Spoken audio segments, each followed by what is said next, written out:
walaaladii diinta islaamka walaaladeeda qaranka Soomaaliland iyo walaaladeeda dhammaan deegaanada Soomaaliyeed oo dhan assalaamu calaykum waraxmatullaahi wabarakaatuh haddii aad tahay muwaadin degan Soomaaliland gaarina da'da 15 jir sanadkan 2020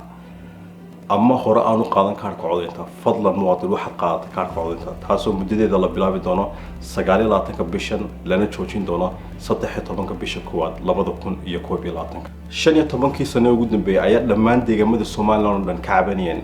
daryeelka waxbarashada daryeelka caafimaadka iyo daryeelka sinaanta shaqada oo aan ahayn ama aan marin habraac loo baahan yahay Soomaaliland imika noolna khayraadkeega ama waxqabadkeega ama horumarkeega waxa hela deegaamo kaliya halka deegaamada qaar 30 sano Soomaaliland lagu dhawaaqay ama lala soo noqday Soomaaliland aan ilaa imika daryeelo waxbarasho ama daryeelo caafimaad ama daryeelo horumarinta kobcinta dhaqaalaha bulshada aan ilaa imika waxba laga qaban Allah uu naxariistay Professor Ali Khaliif Galleyr ayaa bilaabay hayaanka lagu raadinay sinaanta shacabka Soomaaliland ama hayaanka Soomaaliland wada leeyahay si aynu taa u wada gaadhno ama aynu u sii wadno hayaanku bilaabay Allah uu naxariistay Prof Ali Khaliif Galleyr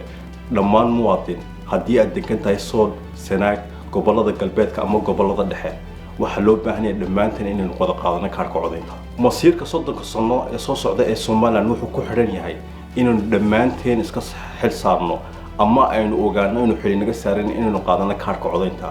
muwaadin kaarka codeynta haysta ayuunba ah muwaadin codeyn kara muwaadin codeyn kara waxa weeyaan muwaadin xaqiisa u dagaalami kara xaqaaguna kuma imanayo inaad daawatid ee wuxuu ku imanaya inaad ficilka qaadatid inaad qaadatid kaarka codeynta noqotidna muwaadin awood leh oo codeyn kara haddii aanay deegaamadooda haysan dad ku matala golaha wakiilada fadlan qaado kaarka codeynta si aad u geysid hogaamiyaal kugu matala golaha wakiilada ama golaha deegaanka haddii aad tahay muwaadin ka cabanaya daryeel xumada caafimaad daryeel xumada waxbarasho daryeel xumada kaabayaasha dhaqaale ama bulsheed ee ku yaala ama ka jira gobolkaaga ama deegaankaaga fadlan qaado kaarka codeynta si aad ula xisaabtantid dawladda ama aad noqotid culays deeli kara ama bedeli kara doorashada Soomaaliland muwaadinka kaarka codeynta haysta waa muwaadinka awoodda ama isbedelka Soomaaliland waxa ku xirantay muwaadin qacantaada ee fadlan qaado kaarka codeynta muwaadin